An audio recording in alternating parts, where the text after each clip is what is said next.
नमस्कार। आज के इस खास विश्लेषण में हम एक बहुत ही शानदार ज्योग्राफिकल जर्नी पर निकलने वाले हैं।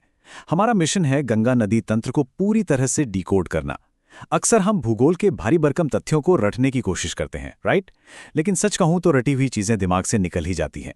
इसलिए आज हम ये समझेंगे कि नदियां आखिर ऐसा बर्ताव क्यों करती हैं, वे अपना रास्ता कैसे चुनती हैं और उन जगहों का क्या विज्ञान है जहां वे आपस में टकराती हैं। बिना कुछ भी रटे इस पूरे सिस्टम को हम आज हमेशा के लिए याद कर लेंगे। तो चलिए इस रोमांचक सफर की शुरुआत करते हैं। तो ये रहा हमारा आज का रोड मैप। भाग 1 उद्गम और पंचप्रयाग, भाग 2 मैदानी इलाकों का सफर, भाग 3 बाएं तट की सहायक नदियां, भाग 4 दाएं तट के अपवाद, भाग 5 डेल्टा और बांध और अंत में भाग 6 पारिस्थितिक महत्व। चलिए आगे बढ़ते हैं। भाग 1 उद्गम और पंचप्रयाग। अब एक बहुत ही बेसिक सवाल उठता है, क्या गंगा वास्तव में गोमुख ग्लेशियर से निकलती है? सच कहूं तो ये एक बहुत बड़ी गलतफहमी है। असल में गोमुख से जो तेज जलधारा पहाड़ों को काटते हुए नीचे आती है ना, वो भागीरथी है। इस पूरे गंगा तंत्र को सही से समझने के लिए हमें भागीरथी को कुछ देर के लिए साइड में रखना होगा। इसके बजाय एक दूसरी मुख्य नदी पर ध्यान देना होगा, जो एक विशाल प्राकृतिक हाईवे की तरह काम करती है। और वो नदी है अलकनंदा। सतोपंथ ग्लेशियर से निकलकर अलकनंदा एक चौड़े हाईवे की तरह नीचे आती है और इसकी ढलान इतनी तेज होती है कि कई दूसरी नदियां भयंकर स्पीड के साथ इसमें आकर क्रैश होती हैं। जब ये नदियां भारी ग्लेशियर, बर्फ और चट्टानों के साथ आपस में टकराती हैं तो उस पॉइंट को कहते हैं प्रयाग। और ऐसे 5 प्रमुख संगम हैं। अब इन 5 प्रयागों को उत्तर से दक्षिण के सही क्रम में याद रखना थोड़ा मुश्किल लग सकता है, लेकिन एक बहुत ही आसान और जादुई सी लाइन इस पूरी मुश्किल को हल कर सकती है। बस इतना याद रखना है, विष्णु के नंद के कान में रुद्र और देव बसे। सुनने में भले ही ये किसी पुराने श्लोक जैसा लगे, लेकिन भूगोल के सबसे मुश्किल सवालों का ये एकदम पक्का इलाज है। आइए इसे डिकोड करते हैं। अलकनंदा हमारा कॉमन हाईवे है, ये तो हम जानते ही हैं। पहला शब्द है विष्णु, यानी विष्णु प्रयाग, जहां सबसे पहले धौली गंगा आके मिलती है। फिर आता है नंद, यानी नंद प्रयाग, और यहां मिलती है नंदाकिनी नदी। तीसरा है कान, जिसका मतलब है कर्ण प्रयाग, जहां पिंडर नदी आकर मिलती है। चौथा शब्द है रुद्र, यानी रुद्र प्रयाग, जहां केदारनाथ की ओर से आने वाली मंदाकिनी अपना पानी मिलाती है। और सबसे आखिर में आता है देव, और देव से बनता है देव प्रयाग। ज्योग्राफिकली देखा जाए तो यही वो सबसे अहम जंक्शन है जहां अलकनंदा रूपी हाईवे में वो नदी आकर मिलती है जिसकी बात हमने बिल्कुल शुरुआत में की थी, यानी गोमुख से आने वाली भागीरथी। जब देवप्रयाग में अलकनंदा और भागीरथी का पानी आपस में भयंकर तरीके से टकराकर एक होता है, केवल और केवल तभी उस विशाल संयुक्त धारा को पहली बार गंगा का नाम मिलता है। यही इस नदी का असल जन्म स्थान है। भाग 2 मैदानी इलाकों का सफर। 2525 किलोमीटर, ये इस पूरी नदी की कुल लंबाई है, जो इसे भारत की सबसे लंबी नदी बनाती है।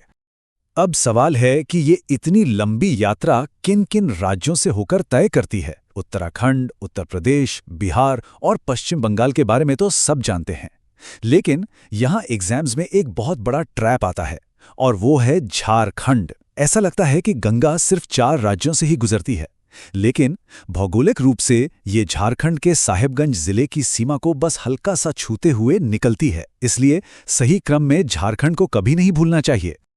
और अगर हम राज्यों के भूगोल की थोड़ी और गहराई में जाएं, खासकर उत्तर प्रदेश के मामले में, तो एक बहुत ही बढ़िया मेमोरी ट्रिक है। गंगा यूपी के मैदानी इलाकों में एंट्री और एग्जिट कहां से करती है? बहुत आसान है।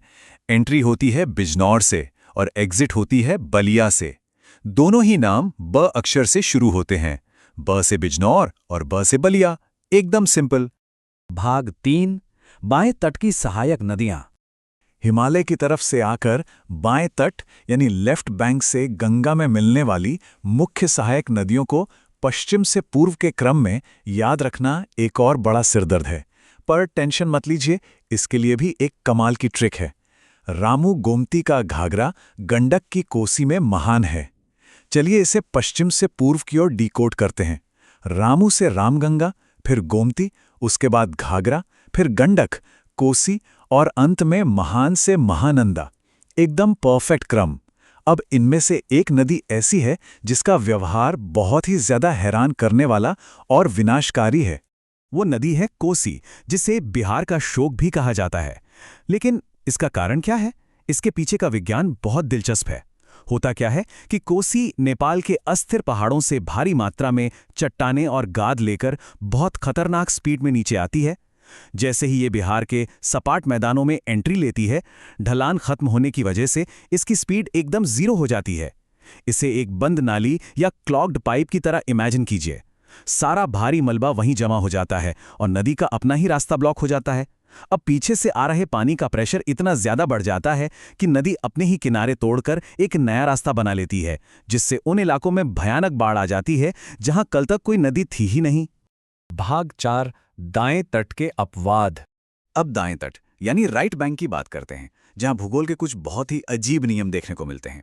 दाएं तट की यमुना नदी तो गंगा के समानांतर बहती है, लेकिन ये जो सोन नदी है ना, एक बहुत बड़ी पहेली है। ये गुरुत्वाकर्षण को कैसे चुनौती देती है? प्रायद्वीपीय पठार का नॉर्मल ढलान तो पूर्व या पश्चिम की ओर है, फिर ये सोन नदी मध्य प्रदेश से निकलकर उल्टी दिशा में यानी सीधे उत्तर की ओर कैसे बहने लगती है? इसका जवाब छिपा है भ्रंश घाटी या रिफ्ट वैली में। लाखों साल पहले जब टेक्टोनिक प्लेट्स टकराई थीं, तो जमीन के अंदर एक बहुत बड़ी दरार बन गई थी। अमरकंटक से निकलने वाली सोन नदी इसी भ्रंश घाटी में बहती है, जो उसे पठार के नॉर्मल ढलान के बिल्कुल ऑपोजिट सीधे उत्तर की ओर बहने पर मजबूर करती है, जहां जाकर वो पटना के पास गंगा में मिल जाती है। यहां एक और बहुत बड़े ट्रैप से बचना जरूरी है। भारत का सबसे ऊंचा बांध, टेहरी बांध, टेक्निकली गंगा नदी पर बना ही नहीं है। अक्सर ये कंफ्यूजन होता है कि ये उत्तराखंड में है तो गंगा पर ही होगा, लेकिन याद कीजिए, देवप्रयाग के बाद नदी का नाम गंगा पड़ता है। टेहरी बांध इस जंक्शन से बहुत ऊपर सिर्फ और सिर्फ भागीरथी नदी पर स्थित है। ये एक छोटा सा लेकिन बहुत जरूरी फैक्ट है। भाग 5 डेल्टा और बांध। यूपी, बिहार और झारखंड के बाद नदी फाइनली पश्चिम बंगाल पहुंचती है। यहां जमीन एकदम समतल हो जाती है और भारी मलबे की वजह से नदी दो धाराओं में बढ़ जाती है। हुगली, जो भारत में रह जाती है, और पद्मा, जो बांग्लादेश चली जाती है। यहां फरक्का बैराज का रोल बहुत क्रूशियल है। हुगली नदी के किनारे कोलकाता बंदरगाह है, लेकिन ढलान ना होने से वहां लगातार गाद जमती रहती है, जो जहाज़ों के लिए खतरनाक है। तो फरक्का बैराज का असली काम गंगा के पानी के एक बड़े हिस्से को आर्टिफिशियली हुगली की ओर धकेलना है। ये हाई प्रेशर पानी एक जायंट फ्लश की तरह काम करता है, जो सारी गाद को बहाकर समुद्र में ले जाता है और पोर्ट को चालू रखता है। भाग 6 पारिस्थितिक महत्व। अब हमें सफर के सबसे जीवंत हिस्से पर आते हैं। जब ये सारा पानी समुद्र से मिलता है तो दुनिया के सबसे बड़े डेल्टा सुंदरबन का निर्माण होता है। इस पूरे इकोसिस्टम को समझने के लिए बायो इंडिकेटर को समझना जरूरी है। ये एक ऐसा जीव होता है जिसका होना ही इस बात का सबूत है कि पर्यावरण एकदम स्वस्थ है। अगर वो जीव वहां नहीं है तो बिना किसी लैब टेस्ट के समझ जाइए कि सिस्टम बहुत बड़े खतरे में है। और गंगा नदी तंत्र का सबसे बड़ा बायो इंडिकेटर है गंगा डॉल्फिन। इसके बारे में कुछ बातें सच में हैरान कर देने वाली हैं। ये भारत का राष्ट्रीय जलीय जीव है। ये पूरी तरह से अंधी होती है और पानी में शिकार करने के लिए अल्ट्रासाउंड का इस्तेमाल करती है। लेकिन सबसे खास बात यह है कि ये डॉल्फिन जरा सा भी प्रदूषण बर्दाश्त नहीं कर सकती।